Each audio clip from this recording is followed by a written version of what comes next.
Bonjour, bonsoir à tous et bienvenue dans Plus de 113. Elle a fait de la baguette un instrument d'émancipation. Chef d'orchestre, altiste et fondatrice de l'orchestre Divertimento, Zaya Ziwani porte haut sa double culture franco-algérienne et sa conviction que la musique classique est un art populaire à la portée de tous. De la banlieue parisienne aux plus grandes scènes, son parcours singulier a inspiré le film Divertimento. Aujourd'hui, elle nous ouvre les portes de son univers, de ses racines à sa vision du monde, en passant par la magie du geste qui fait vibrer tout un orchestre. Bienvenue Zaya Ziwani, merci d'avoir accepté notre invitation. Merci. Je vous propose pour commencer de vous présenter pour les auditeurs qui ne vous connaissent pas. Bonjour, bonjour à toutes et à tous. Alors moi je m'appelle Zaya Ziwani et je suis chef d'orchestre et j'ai créé un orchestre en effet il y a un peu plus de 25 ans maintenant qui s'appelle, Divertimento et depuis que voilà, je suis enfant, je suis passionnée de musique et donc je suis ravie aujourd'hui de pouvoir transmettre cette passion et vivre de ce métier de chef d'orchestre. Qui est un métier exceptionnel. Merci. Et comment la musique est-elle entrée dans votre vie? Donc si vous deviez reprendre les débuts. Oui, bah, en fait, j'ai eu la grande chance de grandir dans une famille où mes parents étaient très, curieux, très ouverts, très, mélomanes aussi et donc on a toujours, eu quelque part, une vie culturelle assez riche, en allant au cinéma, en allant visiter, des expositions, des musées, des monuments et la musique, je dois dire, prenait une place particulière à la maison.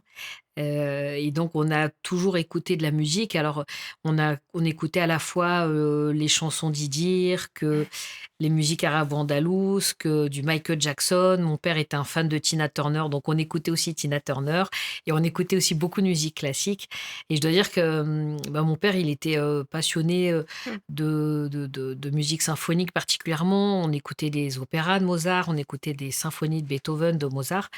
Donc en fait, moi, j'ai toujours grandi avec voilà, cette musique, et je pense que je ne savais pas forcément l'analyser tout de suite. Mais plus tard, je me suis rendu compte que, bah, c'était aussi l'énergie de cette musique-là et toute la beauté aussi des sons que l'on peut retrouver dans un orchestre qui m'ont plu et c'est comme ça que j'ai eu envie de faire de la musique.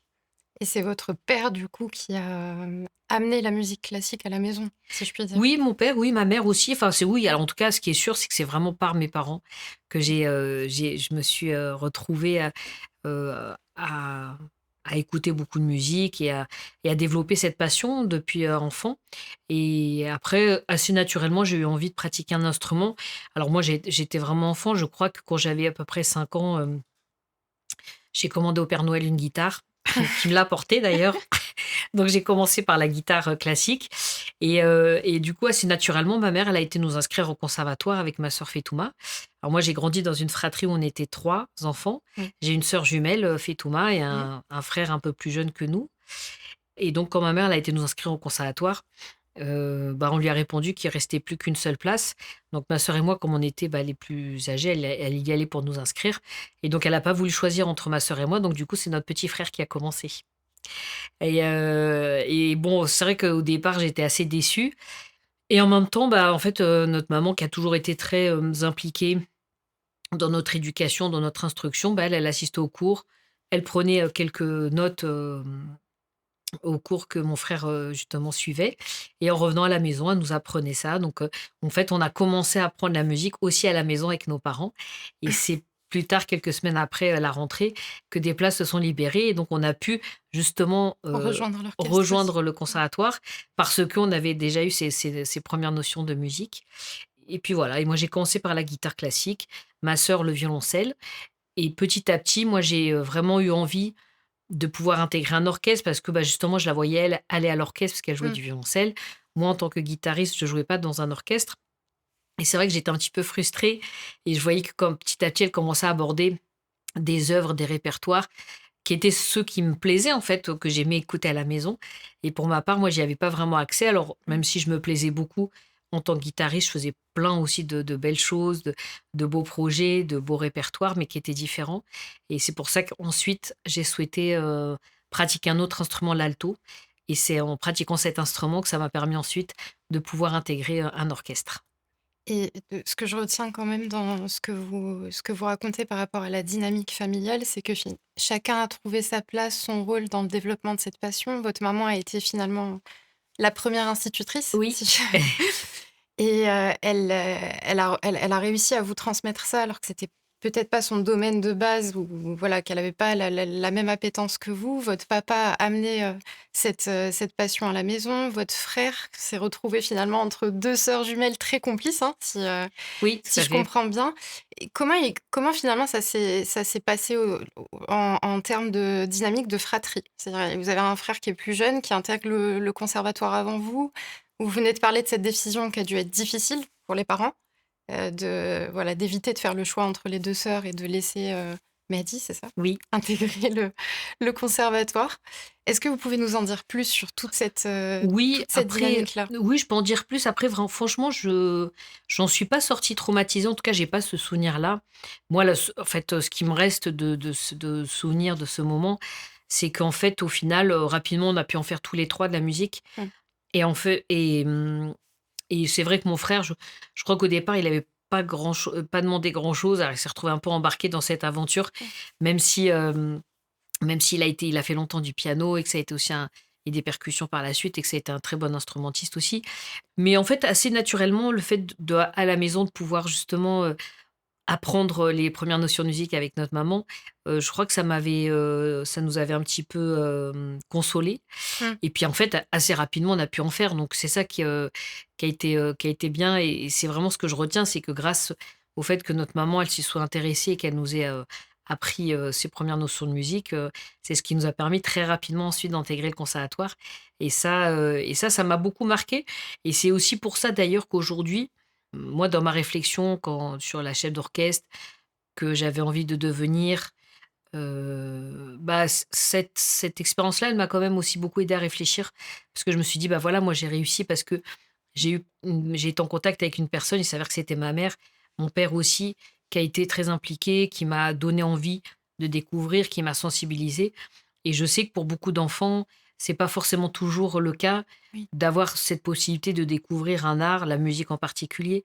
dans le cadre familial Mmh. ou à l'école et donc moi, je sais qu'aujourd'hui, je trouve qu'en tant qu'artiste, on a aussi une responsabilité et moi, j'ai aussi voulu la porter, cette responsabilité. C'est pour ça que dans mon métier de chef d'orchestre aujourd'hui, évidemment, je passe beaucoup de temps à diriger les œuvres, à être sur scène, mais aussi à aller vers les jeunes, à Mmh. faire des concerts, éducatifs, des concerts pédagogiques, transmettre, justement cette passion, les amener à découvrir, les répertoires, les œuvres, les instruments de l'orchestre, et aussi les former dans le cadre d'une académie que j'ai créée maintenant il y a un peu plus de 15 ans et donc je dois dire que la transmission, bah, ça fait partie maintenant intégrante de mon activité et je pense que cette expérience familiale, bah, justement, elle m'a beaucoup inspirée. Mais il y a cette transmission familiale et Oui, puis après pour continuer, donc le cheminement vers le métier de chef d'orchestre, il y a eu peut-être d'autres transmissions que vous avez eu la chance de connaître et notamment au CE2. Si je oui. reviens à votre, toute première expérience, de direction d'orchestre, est-ce que vous pouvez nous parler de ce souvenir-là? Comment ça s'est fait? Quelle a été la personne clé, qui vous a donné cette chance? Oui, alors c'est vrai que, en fait, bon, une réussite, elle est jamais isolée, elle est jamais, on réussit jamais tout seul, en fait et c'est ça qui est important aussi, de comprendre et moi, ce que je veux aussi que j'essaye de partager, par exemple, avec les jeunes que je rencontre ou que je veux qu'on retienne aussi de mon histoire. Alors évidemment, une réussite, on la doit aussi au travail, à son engagement et ça bien sûr qu'il y a pas de sujet avec ça. Mais je dois dire que tout au long de mon parcours, j'ai eu aussi quelque part cette chance ou peut-être que je l'ai créée cette chance, je sais pas, mais en tout cas, j'ai eu beaucoup de chance de rencontrer des personnes qui ont jalonné justement mon parcours, ces différentes rencontres qui ont jalonné mon parcours avec évidemment, bon, mes parents dans un premier temps, ça, il y a pas de sujet avec ça, mais aussi des enseignants, que ce soit d'ailleurs à l'école, au collège, au lycée ou après et également au conservatoire, de musique ou le professeur de direction d'orchestre, que j'ai rencontré aussi. Toutes ces personnes-là qui ont eu en fait, à un moment donné, un rôle clé, qui ont créé un déclic et c'est vrai que, bah, quand j'étais en CE2, j'avais 8 ans et on préparait, tout un projet théâtral avec notre enseignante, madame Rod, je me souviens de son nom et autour des fables de Jean de La Fontaine Mmh. et nous avait fait travailler des chansons autour de ces fables et qui venaient clôturer ce spectacle-là et donc elle disait: «Oui, moi j'ai besoin de quelqu'un de dégourdi dans la classe» et comme, elle savait que je faisais de la musique et qu'apparemment, j'étais aussi quelqu'un de dégourdi, c'est vrai que j'aimais bien j'ai moi je suis aussi quelqu'un d'un peu réservé et j'ai toujours été un peu réservée, mais par ailleurs, j'aime bien aussi prendre, les choses en main quand il y a besoin et donc à ce moment-là, elle a dit: «Bah, tiens Zaya» et c'est vrai que je me suis retrouvée pour la première fois à diriger, la chorale de ma classe quand j'avais 8 ans et je trouve ça assez, rigolo que ça soit cette première personne qui ait quelque part décelé ses qualités, ses compétences en moi, et qui m'ait fait diriger pour la première fois, en effet, dans mon enfance. Et est-ce que c'est à ce moment-là que vous avez senti que c'était votre voie de diriger justement et de pas être seulement, membre de l'orchestre? Oui, alors je suis pas sûre qu'à l'époque j'ai eu cette analyse-là. En tout cas, ce qui est vrai et je crois qu'à chaque fois que je me suis retrouvée dans cette situation, c'est ces moments-là qui m'ont dit: «Tiens Zaya, c'est ça que je veux faire». Parce que à ce moment-là, je me suis pas sentie comme une enfant, je me suis pas sentie comme une élève, mais d'un seul coup, j'avais la responsabilité de conduire un ensemble, d'emmener des gens avec moi dans la même direction et j'avais adoré ça et vraiment j'avais beaucoup aimé ce moment-là et évidemment étant musicienne, forcément ça m'avait plu de vivre cette expérience dans un univers que je connais assez, donc à savoir la musique et plus tard, quelques années après, quand je me suis retrouvée à diriger également, vers, 14-15 ans, également, la première fois un orchestre, peut-être même j'avais un peu plus tôt, 13-14 ans et de nouveau j'ai eu ce sentiment Mmh. d'être à ma place et c'est vrai que quand on est jeune et encore plus quand on est adolescent, moi j'ai grandi, dans un quartier populaire en Seine-Saint-Denis, dans un moment où c'était assez difficile, où on nous renvoyait toujours l'image de la vie, elle va être dure, quand on vit dans un quartier populaire, ça va être encore plus dur, faut pas, voilà, faut pas parler l'arabe à la maison parce que vous allez avoir des problèmes à l'école, plus tard, enfin voilà, il y avait beaucoup de chômage donc en fait, moi, c'est vrai que comme beaucoup d'adolescents de cette période-là et déjà à la base en tant qu'adolescent, on se pose beaucoup de questions. Mmh. Donc moi, j'avais un peu cette peur de pas réussir dans la vie, voilà, de pas y arriver, de pas être à la hauteur, et quand je me retrouvais, sur le podium et d'un seul coup, j'avais plus du tout ces questionnements-là, j'avais l'impression d'être à ma place et je dois dire que ça a été des moments qui ont été pour moi très marquants et c'est là que je me suis dit: «En fait, c'est peut-être qu'elle est là ta place» et donc malgré toutes les interrogations que j'avais à ce moment-là, c'était la seule petite certitude que j'avais, c'était celle-là. Et justement par rapport au milieu et à la ville où vous avez grandi qui est Pantin, si je me Oui, voilà, et c'est quand même une ville où vous habitez, je crois toujours. oui, Est-ce que, cette ville a eu une importance particulière aujourd'hui? Dans Pourquoi clairement. ce choix d'y rester en fait, malgré ce que vous venez de citer comme plafond de verre ou comme voilà? En fait, c'est une ville dans laquelle, en effet, j'ai grandi, depuis que je suis, enfant, depuis que je suis à la maternelle, donc c'est une ville que je connais bien, qui a toute proximité de Paris et puis entre-temps, il y a eu tout un pôle avec la Cité de la musique, le Conservatoire supérieur de Paris, la Philharmonie de Paris qui se Mmh. sont construits dans un endroit où moi je suis vraiment très, très proche donc quelque part, c'est comme si la musique était venue encore à moi et donc je dois dire que c'est aussi un sacré concours de circonstances. Mais oui, de ce que je retiens en tout cas de ma vie quand j'étais jeune à Pantin, c'est une ville évidemment qui a beaucoup, évolué, qui a beaucoup changé. Quand j'étais enfant, il y avait encore des grandes prairies, il y avait, des petites fermes où ma mère nous emmenait voir, des animaux, des vaches, donc c'est passé quelque part en l'espace de 20 ans d'un lieu où c'était quasiment la campagne à un endroit très urbanisé Mmh. avec, évidemment aussi ces grands immeubles, avec beaucoup de diversité sociale, de diversité culturelle et donc moi j'ai quand même ce souvenir d'un endroit de cette cité où moi j'ai grandi, malgré tout de gens très différents, de parents, aussi, de familles qui venaient aussi d'Algérie comme mes parents qui avaient fait le Mmh. même chemin.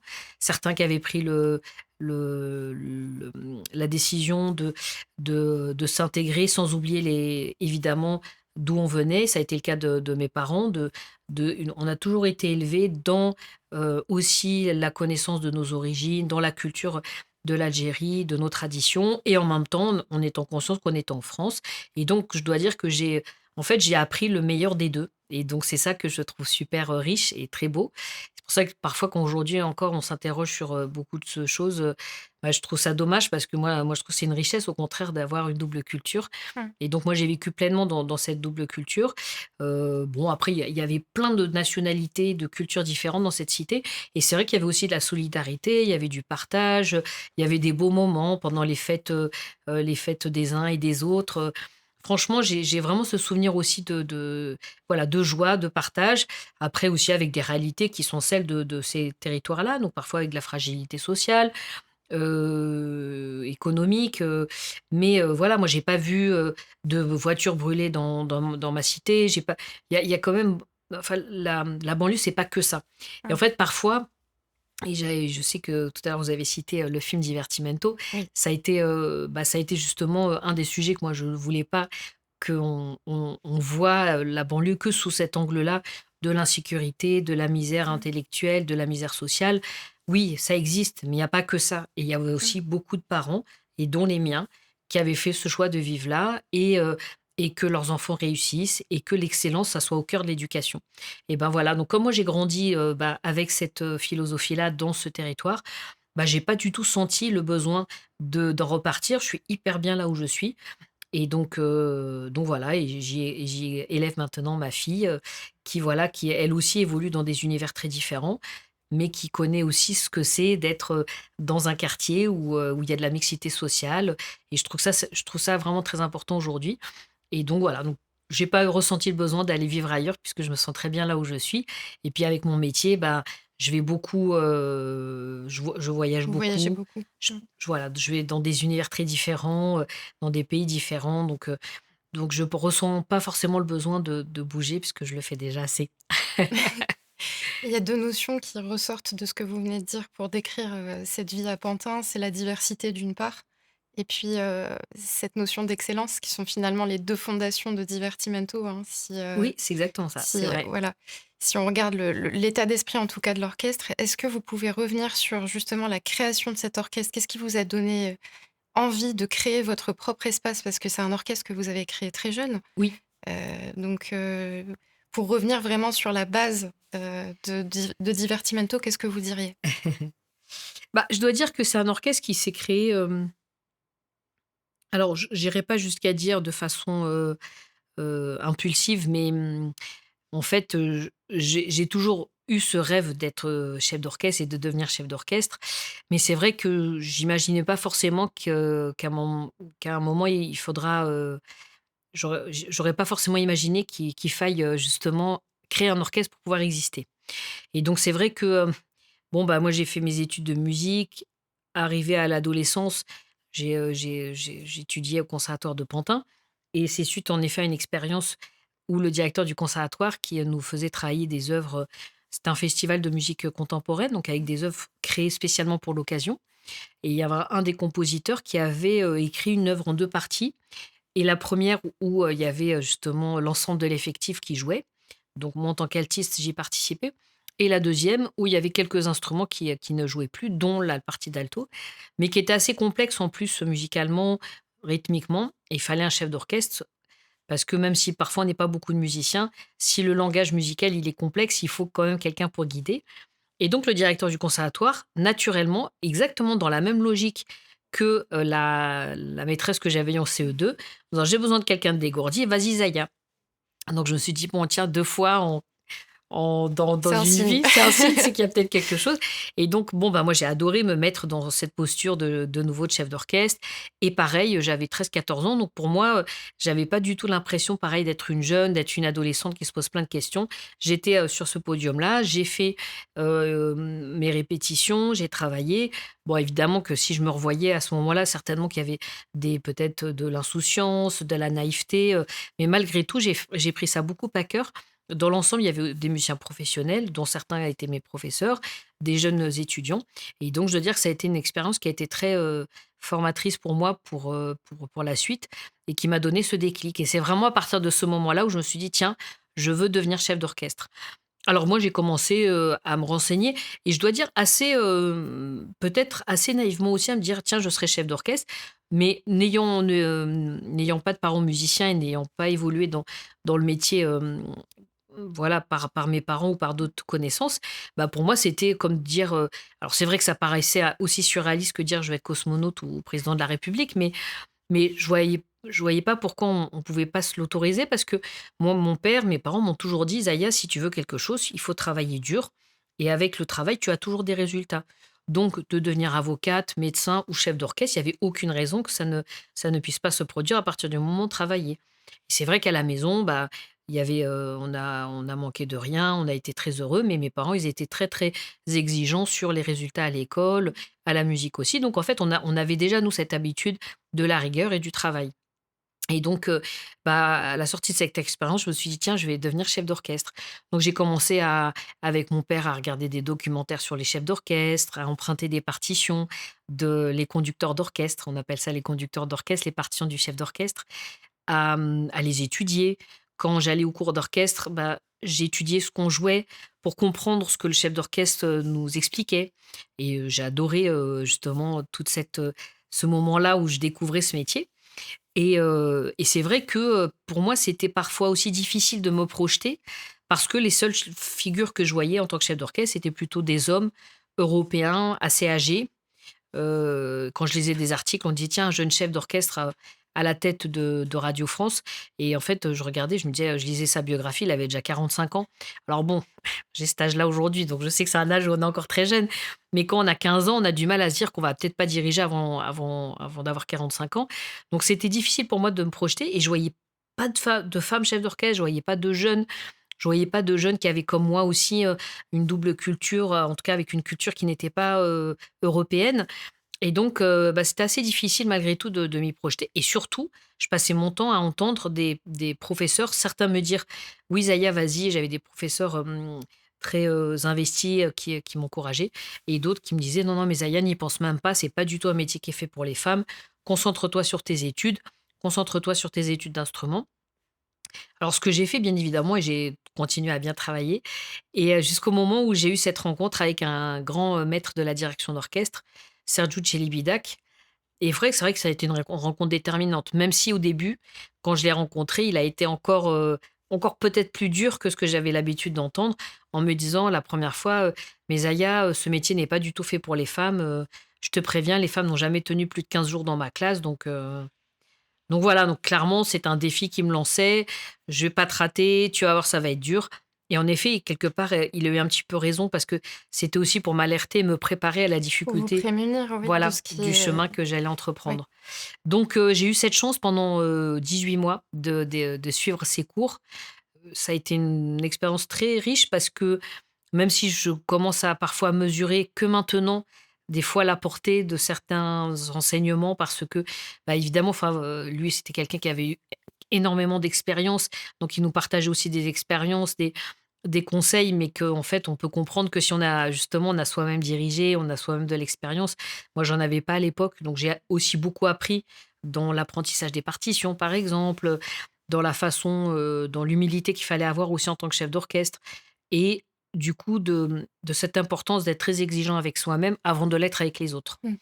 Et ça, je dois dire que, bah, c'était déjà un enseignement que j'apprenais dans la vie par mes parents et que là, je retrouvais avec ce professeur. Donc c'est vrai que ça a été pour moi très marquant. Malheureusement, il est décédé assez rapidement, c'était un monsieur âgé et donc je me suis retrouvée à 18 ans avec cette expérience très riche et en même temps, regardant autour de moi, je voyais pas de femmes chefs d'orchestre, je voyais pas de jeunes chefs d'orchestre. Je commençais un petit peu à appeler des orchestres, à essayer de me faire connaître et ça a été pour moi, évidemment difficile et j'ai vu que ça prendrait pas. Alors je me suis pas résignée mais voilà, j'ai continué, parallèlement évidemment. Pour un chef d'orchestre, il y a beaucoup de connaissances à avoir pour diriger. L'histoire de la musique, l'orchestration, l'histoire des instruments, l'étude des partitions. Enfin, il y a beaucoup, beaucoup, beaucoup de connaissances à acquérir. Donc j'en ai profité pour faire tout ça, à l'université à la Sorbonne. Et puis, j'ai, parallèlement à ça, j'ai commencé une carrière dans des conservatoires, notamment à Stein en Seine-Saint-Denis et à Paris, dans un conservatoire d'arrondissement, où j'avais la charge des orchestres et notamment des étudiants qui étaient parmi les plus avancés. Donc je dois dire que c'était des expériences très intéressantes pour moi parce que je voyais malgré tout du répertoire et puis je dirigeais régulièrement. Je commençais aussi à gagner ma vie, donc j'étais contente de cela et je me suis vite rendu compte que moi, j'avais l'habitude de naviguer dans des univers, en Seine-Saint-Denis, après d'aller dans les beaux quartiers de Paris, de retourner en Seine-Saint-Denis. Pour moi, c'était quelque chose d'évident, donc je me posais pas tellement la question et j'ai vite constaté en étant enseignante dans ces 2 conservatoires qu'en fait les jeunes de Stein, ils venaient plutôt de familles plutôt assez populaires, assez fragiles parfois et ils sortaient pas de leur quartier et ceux de Paris, bah, ils sortaient pas non plus de leur arrondissement et ils venaient de milieux plutôt favorisés et je me suis dit: «Mais tiens, l'orchestre, pourquoi ça serait pas un lieu de rencontre, un lieu de partage?» Et bah, en fait, ça a été un peu un déclic pour moi aussi pour créer Divertimento et c'est comme ça que ça a été un des points, qui ont fait, un déclic chez moi et puis l'autre déclic aussi, c'est que justement, comme, j'avais, eu aussi l'opportunité de gagner un prix dans un festival, j'avais été repérée par des directeurs de festivals qui voulaient m'inviter à jouer dans ces festivals. Mais à chaque fois, il fallait venir avec son orchestre et comme j'arrivais pas à trouver d'orchestre en France et ben, du coup, je me suis dit: «Bah, C'est j'en ai marre de dire l'opportunité. non». Voilà, Mmh. c'est une opportunité et c'est comme ça que j'ai eu cette envie de créer Divertimento. Et est-ce que ça a façonné ou conditionné votre façon de voir le métier, justement, la création de Divertimento? Ah clairement, oui, oui, clairement. Après, moi j'avais envie, alors il y a des choses dont je me suis rendu compte petit à petit. Il y a certaines certitudes que j'avais dès le début et puis d'autres aspects que j'ai conscientisés petit à petit. Mais, clairement moi mon parcours personnel, il m'a vraiment aidé à réfléchir à quel chef d'orchestre j'avais envie d'être, quel orchestre j'avais envie de diriger. Et puis Paris, c'est une grande capitale, européenne de la musique classique aussi. Et donc quand vous êtes, à Paris et que vous avez tous les plus grands orchestres nationaux qui viennent jouer, les plus grands orchestres internationaux qui viennent y faire leur tournée européenne, bah, vous êtes une jeune, vous avez 20 ans en banlieue, vous avez pas de réseau, pas d'argent et vous créez un orchestre, si vous faites pareil que les autres, vous avez mais aucune chance d'exister. Et donc ça, je l'ai vite compris et donc bah, ce que j'ai compris aussi, c'est que, heu, en France, il y a beaucoup de choses où il y a des inégalités et la culture fait partie des sujets qui sont peut-être les plus inégalitaires en France. Et quand j'étais enfant et que ma mère, elle nous emmenait voir les concerts, bah, à chaque fois, on allait dans Paris, on allait au centre de Paris pour voir ces concerts. Et je me disais, mais pourquoi dans mon département, on ne voit pas des beaux orchestres symphoniques qui viennent jouer? Et je dois dire que ça a vraiment conditionné aussi bah, ma façon de voir les choses. Et je me suis dit, bah, tiens, je vais créer Divertimento, un orchestre qui soit à l'image de ce que j'ai envie de produire, de faire et donc bah, ma première décision, ça a été de l'installer en Seine-Saint-Denis, justement, dans une ville, la ville de Stein, vraiment au cœur de ce département, dynamique, mais aussi avec plein d'autres réalités qui sont parfois plus difficiles et moi, j'avais envie que ça soit un orchestre qui aille à la rencontre des habitants, à la rencontre des publics et donc oui, oui, bien sûr que ma vie, mon parcours, ont vraiment conditionné, ont déterminé le projet que j'avais envie de porter par la suite. Et c'est toute une réflexion qui tourne autour de l'exigence, l'excellence, la diversité et puis, ce projet qui aujourd'hui, a fait naître un film en 2023, Oui, qui retrace votre parcours et celui de votre sœur dans les années 90 et votre combat, hein, finalement, pour briser les barrières sociales, culturelles et de genre. On oui. a parlé, on a parlé du fait d'être une femme aussi dans ce métier-là qui est quand même un point, très important, jusqu'à la création donc finale de l'orchestre. Comment vous avez vécu la mise en scène, de votre propre histoire sur grand écran? Alors c'est, ouais, c'est particulier, c'est vrai parce que, déjà c'est un projet qui a mis un peu de temps à naître et je dois dire que j'y étais pas forcément, préparée ou en tout cas, je m'attendais pas à ce qu'un jour on vienne me dire: «Tiens Zaya, on va faire un film sur ta vie». Bon, ça arrive peut-être quand on a 80 ans, mais j'en avais à peine 40, donc en plein milieu de ma carrière et c'est vrai que ça a été aussi des débats assez riches avec les producteurs. Ensuite, la réalisatrice Marie-Castille Mention-Char, même si elle est arrivée un petit peu plus tardivement dans l'élaboration de ce projet, sur, justement, qu'est-ce qu'on va y raconter dans ce film? Et donc moi, quand des producteurs sont venus me voir en disant, au départ, ils avaient l'idée d'écrire un film sur, un jeune qui voulait faire de la musique classique, dans un quartier populaire. Finalement, ils ont décidé voilà, de changer un petit peu l'angle de ce projet pour le faire autour de mon parcours et celui de ma sœur Fetouma. Moi, j'ai été très contente de quelque part de ce projet. Enfin, je vais pas on va pas se mentir, c'est super, hein, quand quelqu'un vient de nous dire: «On va faire un film, ça va passer au cinéma». Bien sûr que j'étais heureuse, mais moi, je voulais pas que ça se fasse à n'importe quel prix et je voulais qu'on respecte justement, bah, ce dont on parle depuis tout à l'heure, la notion d'exigence, la notion Vos d'excellence, valeurs. les valeurs et que même si on grandit dans un territoire qui est peut-être, modeste et bah, que ces valeurs-là, elles sont importantes, elles sont au cœur aussi de la vie et qu'on passe pas son temps à parler en effet de voitures qui brûlent, d'insécurité, de tout ça, bon voilà, bah, il y a d'autres choses qui s'y passent. Il y a plein de films qui ont parlé de ces réalités-là. Maintenant, moi, j'avais envie de parler de comment moi j'ai vécu, ça et c'est vrai que, eux, ils ont beaucoup insisté pour que ce film, raconte mon parcours jusqu'à la création de Divertimento. Même si moi j'aurais si on m'avait confié la direction de ce film, j'aurais eu envie plutôt de raconter la naissance de Divertimento et peut-être les 20 premières années parce que pour moi le plus difficile ça a pas été de le créer, ça a été justement La de construction. le la construction, de le développer, de l'enraciner dans le paysage musical et de l'amener, 25 ans après, sur les plus grandes scènes, mondiales, pour la clôture des jeux olympiques, pour tous ces grands projets. Et donc, mais bon, c'est un parti pris à partir du moment où on décide de livrer son histoire, d'accepter de livrer son histoire à un ou une réalisatrice. Et moi, j'ai aussi compris que c'est vrai que mon parcours, il était aussi très singulier, qui méritait aussi qu'on peut-être qu'on en parle parce que là aussi, mes parents ont évidemment la famille, les valeurs ont une place importante. Donc, donc voilà et ce qui fait que, bah, ça a été, intéressant de participer aussi à la préparation de ce film avec la réalisatrice. On a passé beaucoup de temps à échanger pour qu'elle puisse comprendre aussi notre vie. Elle a rencontré mes parents aussi, pour pouvoir voilà écrire le scénario. Moi, j'ai passé beaucoup de temps avec elle aussi pour que justement le scénario soit très réaliste par rapport aux scènes que l'on a vécues, les scènes de musique, de répétition, avec mon professeur de direction d'orchestre.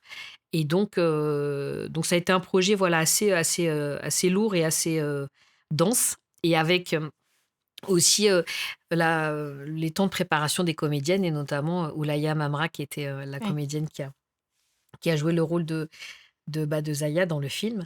Alors c'est vrai que c'était assez, étrange parce que sur le tournage, les comédiens, on les appelait par le nom de leur rôle et donc Donc vous entendiez Zaya alors Zaya j'entendais partout. Zaya, Zaya et donc je me retournais puis en fait, je voyais que c'était pas du tout moi qu'on appelait.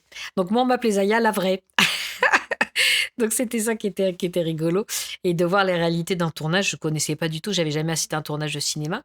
Donc avec ma sœur Fetouma, on a assuré, aussi la direction musicale, bah, parce qu'en fait, en plus, il s'avère que la mise en production s'est faite rapidement. On était entre 2 périodes de confinement pendant le covid, donc il fallait que ça soit efficace et puis en fait, bah, nous, on était les 2 personnes à avoir vécu de près cette histoire, donc être capable aussi de, rapidement préparer les comédiennes, de préparer les séquences musicales qu'on a nous-mêmes vécues et donc bah, moi je suis très heureuse que ce film ait pu se réaliser. Pas uniquement parce que ça parle de mon histoire, même si j'en suis super fière et très honorée aussi, mais parce que c'est un film qui parle de musique, c'est un film qui parle de valeurs aussi et de tout ce que moi j'ai envie de transmettre, de dire, bah, oui, l'exigence, l'excellence, elle a sa place, dans un quartier populaire, elle a sa place dans des familles qui sont aussi issues de l'immigration et bah, c'est mon histoire et moi, c'est ce que je veux qu'aujourd'hui Divertimento incarne, justement quelque chose d'accessible, mais de toujours exigeant. Même si parfois on peut avoir, on peut être tenté de faire moins bien parce que c'est plus facile mais je crois que dans la durée, moi, je pense que la réussite aussi de cet orchestre et ma réussite, elle vient aussi du fait que j'ai jamais transigé sur cet aspect-là et je crois que même si parfois c'est dur, On le ressent. c'est voilà.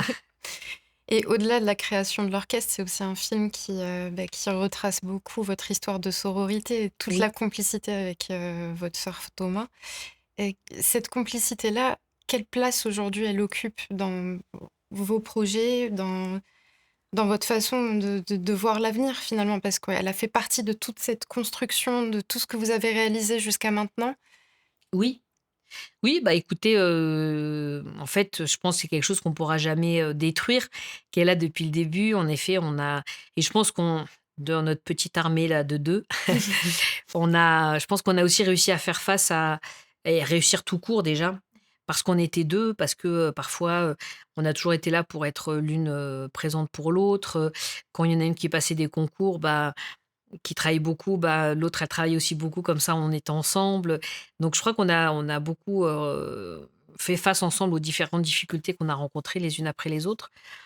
Et puis c'est vrai aussi, c'est bien d'avoir quelqu'un avec qui on peut échanger, même si des fois on n'est pas toujours d'accord, parfois aussi on se bouscule un peu l'une et l'autre, mais c'est vrai que, elle m'a été d'un grand soutien et encore aujourd'hui, c'est vrai que parfois, bah, quand je prends une décision et c'est vrai que le métier de chef d'orchestre, c'est un métier où on est beaucoup seul.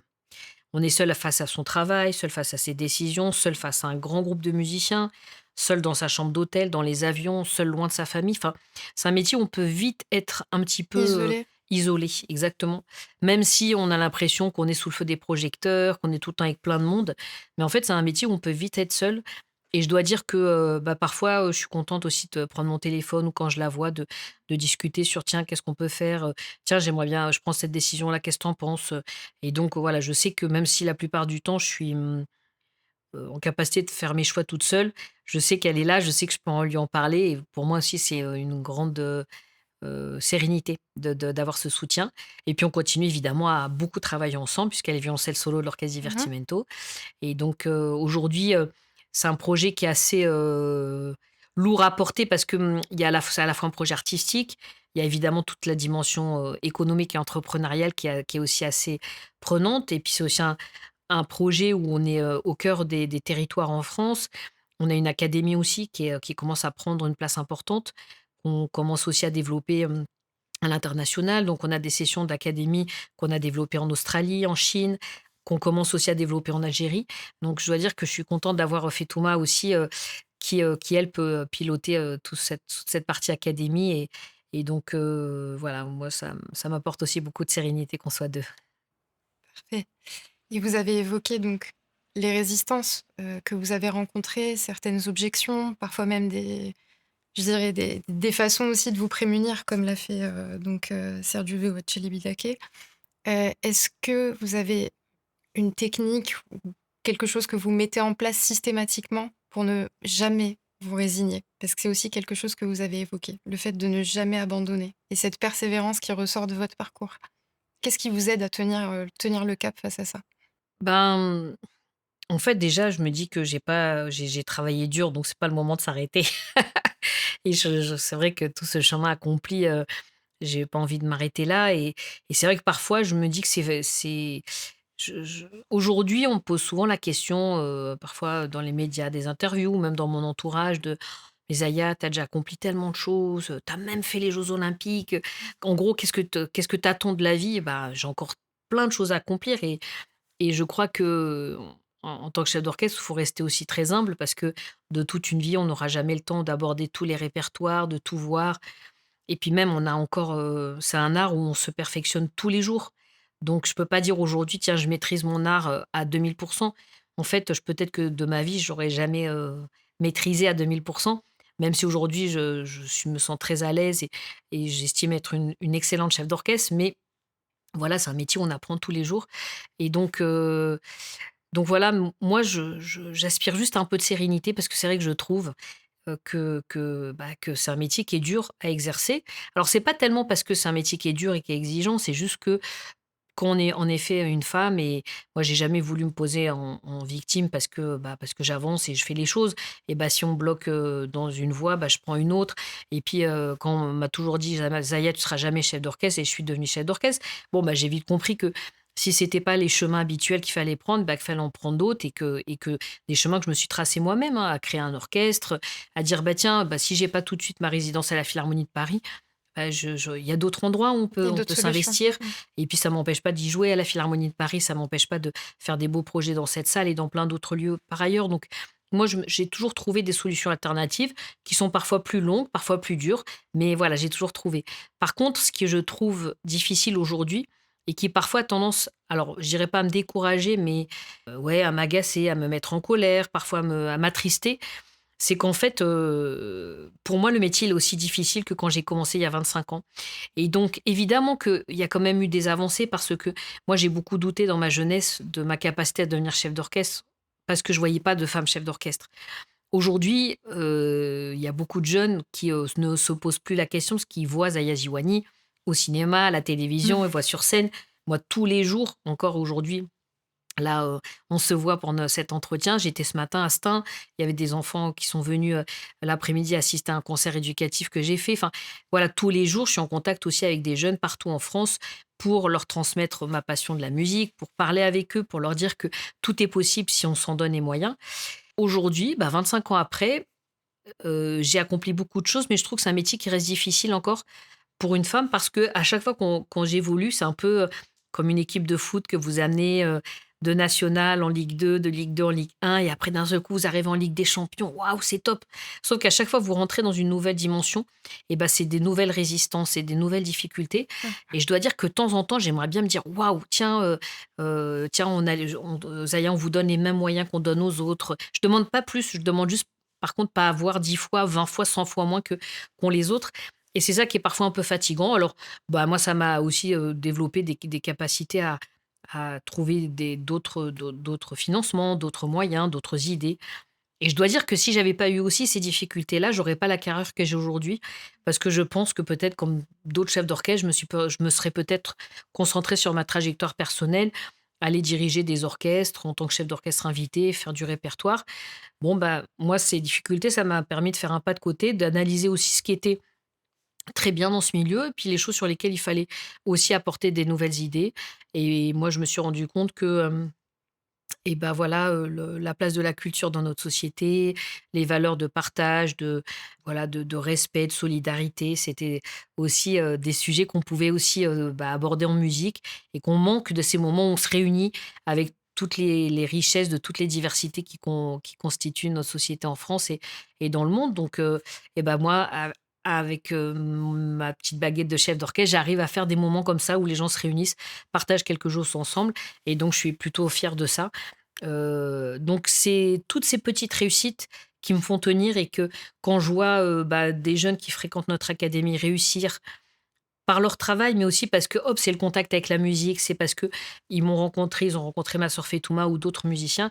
Hop, tout ça, c'est ces petites réussites qui me font tenir, même si je dois dire que plus j'avance dans l'âge, plus je suis aussi un peu fatiguée et de temps en temps, j'aimerais bien que ça soit un petit peu plus simple. Et pourtant, vous gardez cette capacité de transmission et vous l'avez souligné dès le départ, ça fait vraiment partie Oui. de votre ligne directrice c'est admirable. Ouais, merci beaucoup et puis voilà et puis moi aussi maintenant je suis maman donc c'est vrai que Mmh.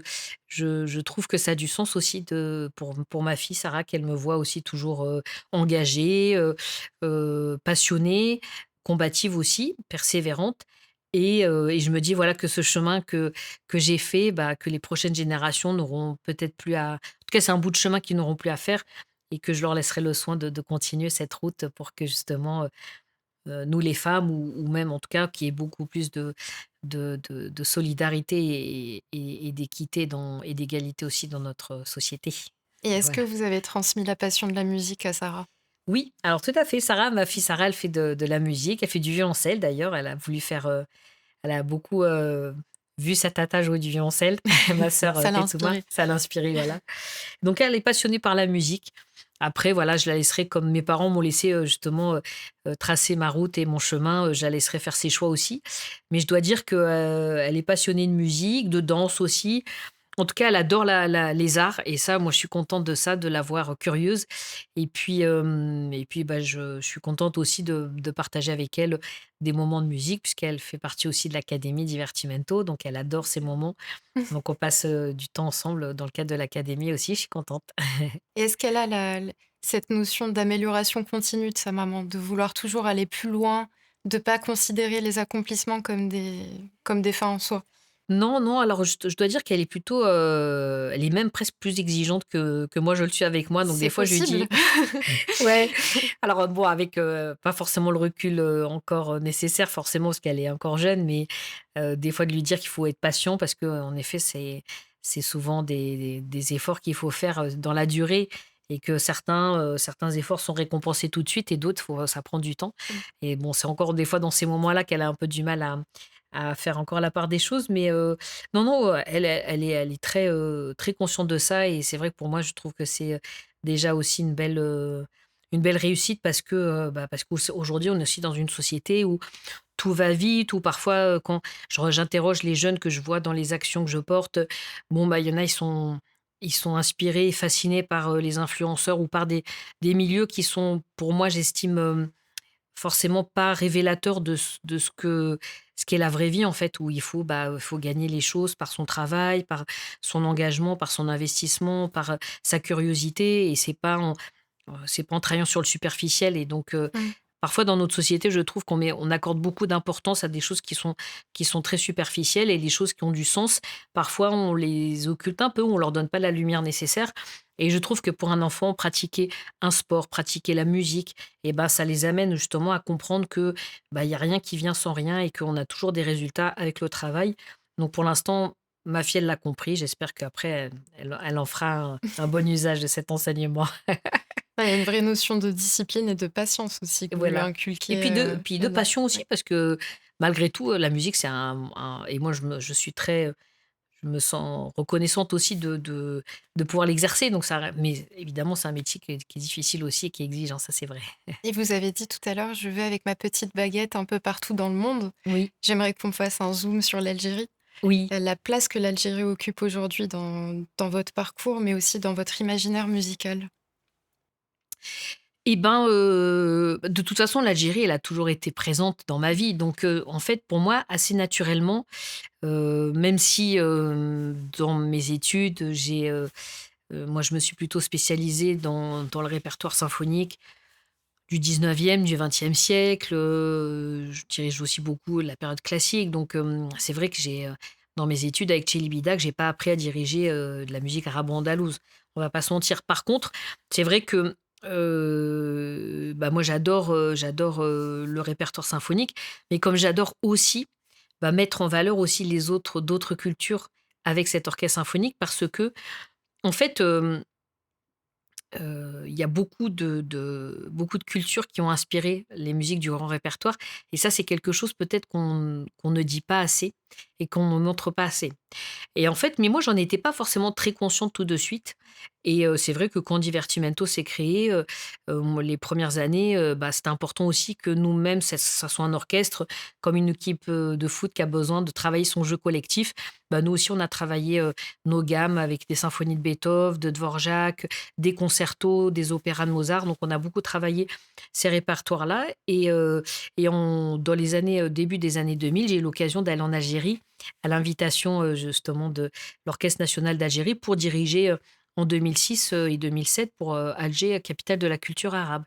Donc j'étais moi-même très fière. Alors c'était, en effet, plutôt le début de ma carrière. Donc je commençais à avoir, beaucoup d'invitations, en France. J'avais dirigé, en Russie, en Espagne, en République tchèque. Donc j'étais contente d'aller diriger à l'étranger, mais c'est vrai que, moi je m'attendais pas à avoir cette opportunité-là en Algérie. Et donc, quand j'ai eu, cette invitation d'Algérie, j'étais très heureuse, très fière aussi. Mon père est venu, et je me souviens que la première fois qu'il m'a vue arriver sur l'estrade, je le voyais, il pleurait. Alors moi, je me disais: «Zaya, reprends-toi, reprends-toi», pour être bien, Pour tenir le coup. ouais, voilà, pour, faire face à cette, situation. Mais c'était, ouais, j'étais très, très fière de pouvoir, être là, très heureuse, et très honorée aussi de pouvoir, être chef d'orchestre dans mon pays d'origine. Donc j'ai dirigé cette première série, et ma sœur Fetouma aussi a joué une œuvre en soliste. Donc j'étais contente qu'on ait fait cette entrée, dans le paysage musical algérien, toutes les 2. Et puis, pendant la préparation d'ailleurs de cette semaine-là, le directeur de l'Orchestre national d'Algérie, m'a tendu une partie en disant: «Voilà Zaya, à tous les programmes, on joue une musique algérienne». Et donc, moi j'étais très contente de ça, même si, j'avoue n'avoir pas vraiment été préparée à ça. Donc, j'ai étudié la partition. On a fait notre programme, on jouait une symphonie de Beethoven, ma sœur Fetouma jouait un concerto de Haydn. Et puis après, j'ai vu ça, les percussionnistes prendre les derbouka, les bendir, et puis on a commencé à jouer une musique que je trouvais super. Et en public en Algérie qui est très à l'aise passer d'un répertoire à l'autre. Alors c'est vrai que, je dois dire qu'en y repensant, de passer d'une symphonie de Beethoven à une musique avec de la Derbuka, c'est vrai que le chemin il est peut-être un peu, Ça un peut peu paraître radical, perturbant au voilà. départ, ouais. Mais moi, j'ai trouvé ça fascinant de me dire: «Tiens, le public, il se pose pas de questions» et en fait, je pense que c'est ça qui m'a aussi, moi, beaucoup libérée dans ma façon de voir les choses, de parce qu'ici en France, on est un peu conditionné. Il y a une seule façon de faire de la musique, il faut faire ce parcours-là, ces études-là. Quand on est chef d'orchestre, on fait les choses de cette façon-là. Donc c'est vrai qu'en grandissant, déjà, moi, j'avais un peu, pas ce complexe, mais un peu quand même de me dire: «Tiens, est-ce que je suis légitime? J'ai un Mmh. parcours qui est différent». Donc c'est pas le moment où on se dit: «Tiens, je vais faire, quelque chose de très différent des autres». Moi, j'ai essayé déjà de bien faire avec Divertimento, le répertoire qui était celui de référence pour tous les orchestres et en fait, bah, ces 1 expériences en Algérie, en fait, elles m'ont vraiment aidé à construire la chef d'orchestre que je fais aujourd'hui. Alors ça peut paraître complètement, surprenant parce qu'en plus, parfois on a aussi beaucoup de préjugés sur, la façon dont les femmes sont vues aussi, dans et la place qu'on leur donne dans les pays du monde arabe. Alors attention, ça ne veut pas dire qu'il y a pas de chemin à faire. Il y a encore des progrès évidemment énormes dans plein de sujets.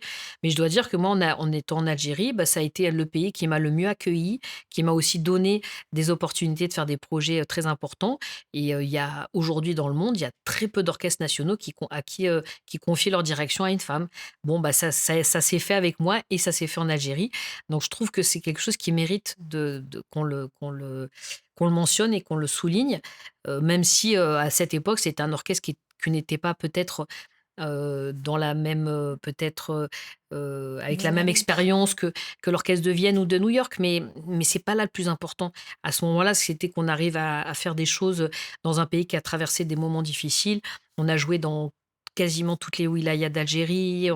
Voilà, moi, j'ai découvert ce pays parce que quand j'y allais, c'était dans la famille, mais j'ai découvert ce pays, À heu, travers la à musique, travers la musique, absolument. voilà et donc voilà, donc pour moi, ça a été vraiment un événement marquant et ce qui fait qu'après ça m'a fait réfléchir sur comment je pouvais construire mes programmes et c'est là que je me suis dit: «Mais en fait, bien sûr, il y a des œuvres, bah, Camille Saint-Saëns, grand compositeur français, combien d'œuvres ont été inspirées de ses voyages en Algérie, de ses voyages en Espagne, en Italie, en Égypte et c'est pas le seul, il y en a plein d'autres et donc petit à petit, moi, j'ai commencé vraiment à construire notre ligne artistique de Divertimento en mettant en valeur justement les, rencontres que, les grands compositeurs symphoniques européens ont eues avec des grandes cultures aussi, extra-européennes et particulièrement méditerranéennes et c'est comme ça que j'ai eu envie de mettre en valeur aussi, le patrimoine musical algérien et du coup de l'amener aussi à intégrer le répertoire universel de l'orchestre symphonique et donc j'ai commencé à travailler avec d'autres artistes et notamment, bon évidemment ma sœur Fetouma était aussi très présente à mes côtés pour représenter l'Algérie, Toujours. dans la musique. Mais voilà, j'ai fait des rencontres très intéressantes comme le violoniste Rachid Brahim Geloul, par exemple, sa sœur Amel qui est chanteuse aussi, qui sont aussi des musiciens de grand talent et qui sont aussi guidés par toujours cette exigence et qui sont d'excellents musiciens et avec qui on a pu faire aussi des projets, et puis d'autres, évidemment d'autres musiciens et qui nous a amenés aussi à présenter, des œuvres de musique algérienne, bah, à la Philharmonie de Paris ou des grandes scènes internationales et donc aujourd'hui, je mets beaucoup en valeur toujours la musique algérienne dans mes projets. Alors pas tous les concerts parce que parfois ça C'est passe pas sa place. forcément adapté. Voilà exactement, c'est pas adapté à la thématique, mais en tout cas, je me sens, tout à fait, enfin je trouve que ça a sa place et c'est vrai que cette démarche-là, elle m'a amenée aussi à être plus à l'aise pour le faire avec d'autres cultures Mmh. partout dans le monde et c'est vrai que, bah, il y a quelques mois, on a vécu ici en France les jeux olympiques et paralympiques. Voilà, un événement, on accueille la planète entière et ben, ça m'a permis de mettre en lumière une démarche que j'avais déjà impulsée depuis plusieurs années, où on met aussi en valeur des compositeurs qui viennent d'Asie, qui viennent d'Australie, qui viennent d'Afrique, que ce soit d'Afrique du Sud, d'Afrique du Nord, d'Afrique centrale, d'Amérique et donc moi, j'aime beaucoup aussi montrer et dire que, bah, voilà, la musique, c'est pas juste un héritage européen. Bien évidemment que cet héritage européen, il est magnifique, il est super beau, il Mais faut il qu'on peut continue à le encore se transmettre. mélanger. Mmh. Voilà, et il peut encore se transmettre, il doit continuer à se transmettre et ça fait partie de mon métier de le faire, mais qu'il y a aussi beaucoup de ces œuvres-là qui sont inspirées d'autres cultures et qu'aujourd'hui, c'est le moment aussi de les montrer, ces cultures-là, pas que sous l'angle du regard d'un compositeur européen, mais de dire: «Regardez les compositeurs chinois, c'est top ce qu'ils écrivent, regardez les compositeurs australiens, regardez les compositeurs africains» et il y a beaucoup de très belles musiques et donc c'est vrai que, bah, c'est de aussi de ces expériences en Algérie qu'est née pour moi, qui a eu cette prise de conscience et qui m'ont amené à voir, justement mon identité artistique. Et c'est exceptionnel parce que du coup, ça vous a permis d'une part de découvrir le pays en lui-même d'une autre façon et d'autre part de créer toutes ces passerelles et ça a donné une autre dimension Oui, à la diversité que vous voulez amener à travers l'orchestre et bah, ça a complètement. consolidé en fait vos valeurs de base parce que le Oui. chemin semble finalement très fluide et pourtant il y a eu tellement d'épisodes dans tout ça et pour en revenir donc à ces expériences en Algérie, est-ce que vous avez des projets en cours peut-être que vous souhaiteriez Oui. partager avec nous? Bah, déjà, moi, dans ma vie de musicienne, alors j'ai eu c'est ça aussi qui est très chouette dans ce métier, qui est très fort aussi, c'est que je crois que j'ai, des beaux souvenirs aussi de projets très forts que j'ai pu vivre dans ma carrière de chef d'orchestre. Et je dois dire qu'il y a quelques-uns des moments les plus forts se sont aussi passés en Algérie et c'est pour ça que je suis très contente d'avoir aussi pu, mener des projets là-bas et notamment, c'est vrai qu'en 2012, c'était la période où on commémorait l'indépendance, le cinquantenaire de l'indépendance de l'Algérie. Alors évidemment, c'est une période que j'ai pas connue mais pour moi, ce qui est important aujourd'hui, c'est de montrer que c'est un pays qui a une culture qui est belle, qui est très riche et qu'il faut justement c'est pareil aussi, un pays, c'est par sa culture aussi qu'on le reconnaît, qu'on le connaît mieux, qu'on le comprend mieux et donc moi, j'ai toujours eu envie de justement d'avoir, une place, importante, en tout cas d'accorder une place aussi importante à la musique algérienne dans mon travail et donc j'ai pu faire aussi, le festival la deuxième édition du festival panafricain, d'accueillir aussi des orchestres et des artistes qui venaient de tout le monde arabe, de faire des projets vraiment sensationnels et également, parce que ça me tenait à cœur, de mettre en place une coopération entre l'Orchestre Divertimento et l'Orchestre national d'Algérie et donc entre 2006 et 2013, pendant cette période où moi j'ai été très présente, j'ai pu, mettre en place une coopération où j'invitais beaucoup de musiciens algériens à venir se produire au sein de Divertimento ici en France, d'emmener avec moi des musiciens Divertimento pour faire des concerts en Algérie avec l'Orchestre national et je dois dire que ça a été des moments très forts jusqu'au moment où on a fait un concert qui a réuni, un concert avec 120 musiciens qui a réuni 60 musiciens de Divertimento, de l'Orchestre national d'Algérie et je dois dire que peut-être, 50 ans après l'indépendance, c'était un beau moment de voir, autour de la musique, ce moment de rencontre avec, tous ces artistes et qu'on a pu ensuite, présenter, avec des musiciens algériens également, au sein de Divertimento sur des concerts qu'on a donnés à la Cité de la Musique et à la Philharmonie de Paris, donc dans des scènes qui sont, Mmh. internationales. Donc, j'étais heureuse aussi de pouvoir mettre, l'Algérie, aussi au Et 1er fière? plan et fière exactement. Et donc, pendant quelque temps, c'est vrai qu'avec la naissance de ma fille, le développement aussi de l'Orchestre Divertimento ici en France, le développement de ma carrière à l'international, il y a eu quelques années où c'est vrai que j'ai été moins présente en Algérie, même si j'aurais aimé, pouvoir y aller, mais bon, il s'avère que ça s'est fait comme ça. L'orchestre là-bas était aussi en pleine, mutation et j'ai eu l'occasion d'y revenir pour participer à la clôture des Jeux de la Méditerranée à Mmh. Oran.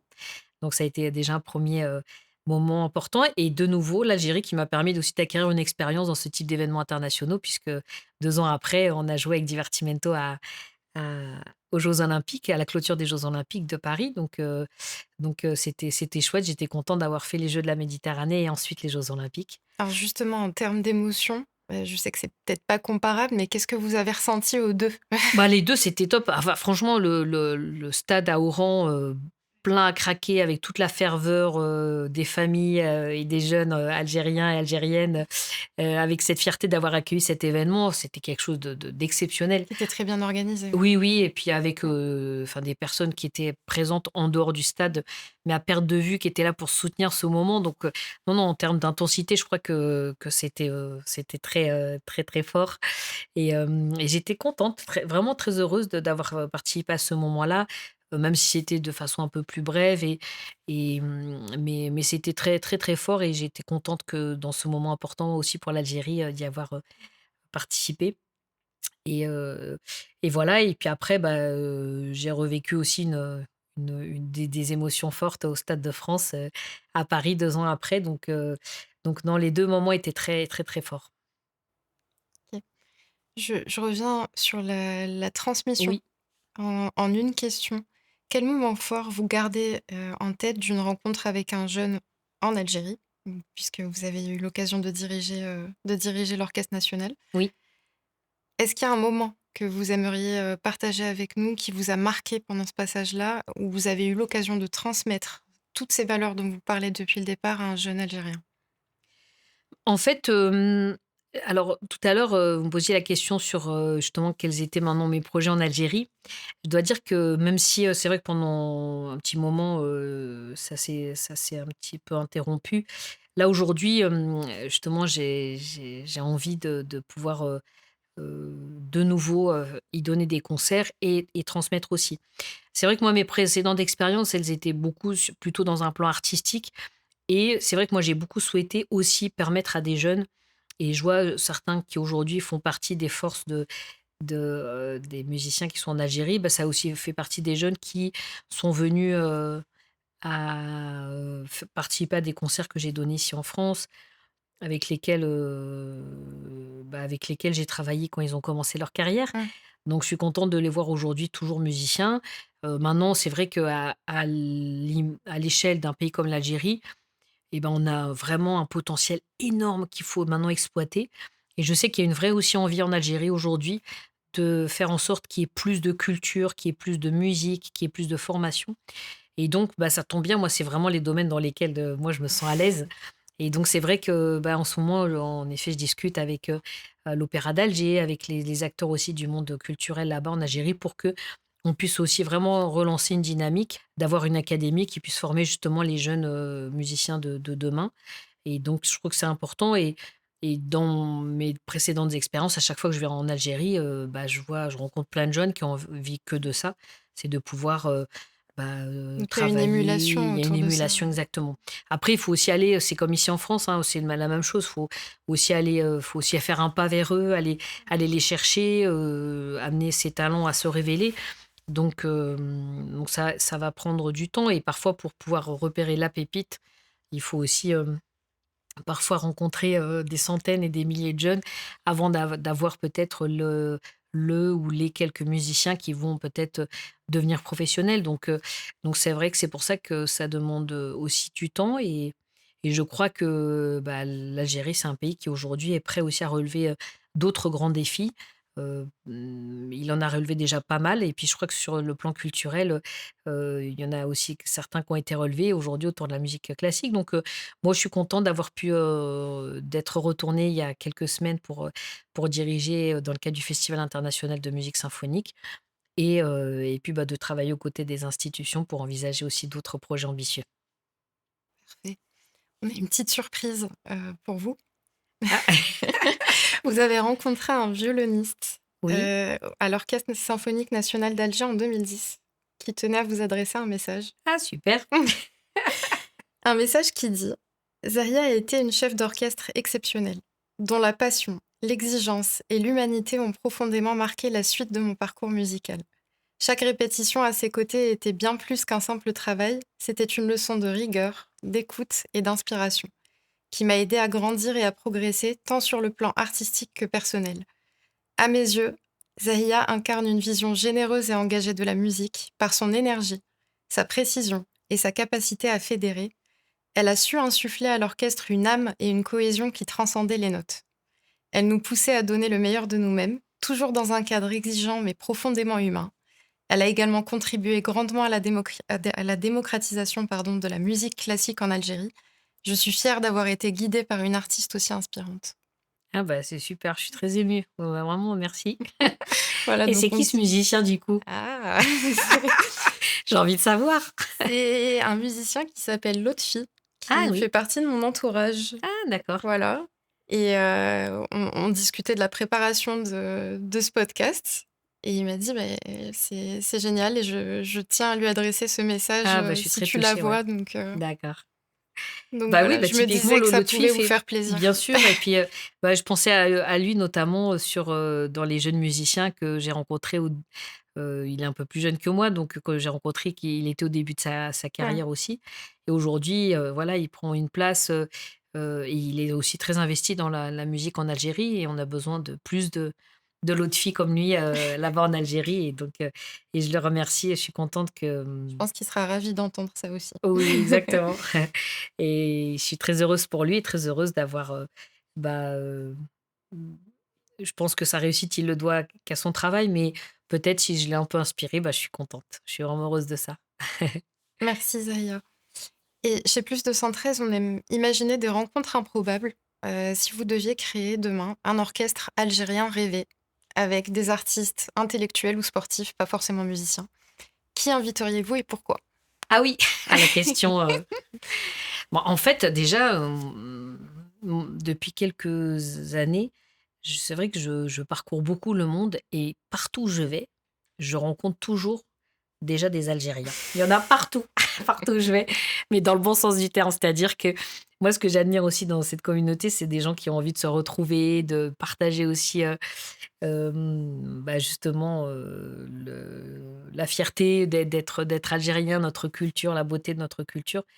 Donc, donc en fait, il y a des personnes que je rencontre même dans la vie de tous les jours, dans le monde économique, dans le monde associatif, dans le monde artistique, sportif, donc moi, dans mon orchestre, il y aurait des gens, très différents et puis des gens aussi, moi, je vois de ma famille, parce qu'il y a mes parents, mais j'ai aussi eu des grands-parents, et des oncles et des tantes qui sont top et donc je crois qu'il y aurait peut-être beaucoup de gens qui seraient un peu anonymes, mais qui mériteraient d'être dans cet orchestre parce que franchement, j'ai rencontré beaucoup de personnes, vraiment très bien de la communauté algérienne et partout dans le monde et après, bah, forcément, on a plein de talents donc je serais, pas du tout, embêtée de trouver des gens. Voilà, Parfait. voilà. Et pour conclure, quelle personnalité algérienne aimeriez-vous entendre dans ce podcast? Donc là, on est sur les personnalités. D'accord, OK. Bah, tout à l'heure, vous avez cité Yasmina Khadra, mais du coup, il a déjà été interviewé Tout à fait. et bah, écoutez, bon, moi, je reste une passionnée de sport. Alors, je sais pas si Zizou, vous l'avez interviewé, mais moi, j'aimerais bien l'entendre dans le podcast. C'est un objectif. D'accord, OK. Merci De Zaya rien, pour merci ce beaucoup. témoignage plein de sincérité et puis plein de messages porteurs pour les jeunes et tous les auditeurs qui nous écouteront. Un grand Merci, merci. merci beaucoup, merci.